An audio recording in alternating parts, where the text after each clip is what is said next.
સુરતના અડાજણ ખાતે સુરત મનપા, ગુજરાત પ્રવાસન વિભાગ અને જિલ્લા કલેક્ટરાલય દ્વારા આંતરરાષ્ટ્રીય પતંગ મહોત્સવ યોજાયો હતો, જેમાં દેશ વિદેશના પતંગબાજોએ ભાગ લીધો હતો.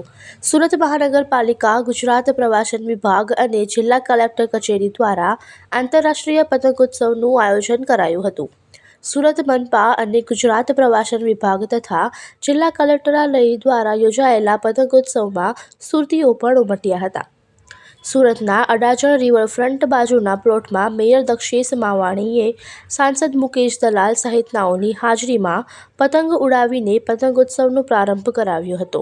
આ પતંગોત્સવમાં ભારતના વિવિધ રાજ્યો અને શહેરોના પતંગબાજો સાથે વિવિધ દેશોના ઇન્ટરનેશનલ પતંગબાજો વિવિધ રંગ અને આકારના પતંગ સાથે આવ્યા હતા અને પતંગોત્સવમાં પતંગ ચગાવી સુરતના આકાશને રંગબેરંગી પતંગોથી ભરી દીધું હતું.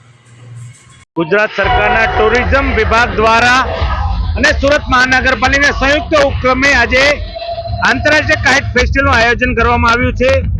આખા ગુજરાતમાં 65 કન્ટ્રીના કાઇટ ફ્લાયર્સો આવ્યા છે. એમાં સુરતમાં 11 કન્ટ્રીના કાઇટ ફ્લાયર્સો આવ્યા છે. તેને સુરતની ધરતી પર હૃદયપૂર્વક સ્વાગત કરું છું. તમામ સુરતીઓ ઉત્તરાયણનો પર્વ હર્ષોલ્લાસથી મનાવતો આવ્યો છે. સાથે સાથે અપીલ પણ કરું છું કે ભારત વર્ષમાં હાઈએસ્ટ બ્રિજ સુરત મહાનગરપાલિકામાં છે. આ 2-3 દિવસ બ્રિજનો ઉપયોગ નહીં કરે ટુ વ્હીલ વાળા, તેવી અપીલ કરું છું. પક્ષીઓનું ધ્યાન રાખે અને પોતાના હર્ષોલ્લાસમાં કોઈનું નુકસાન ના થાય તેનું ધ્યાન રાખે અને હર્ષોલ્લાસના તહેવાર મનાવે. એની હૃદયપૂર્વકની શુભકામના પાઠવું છું.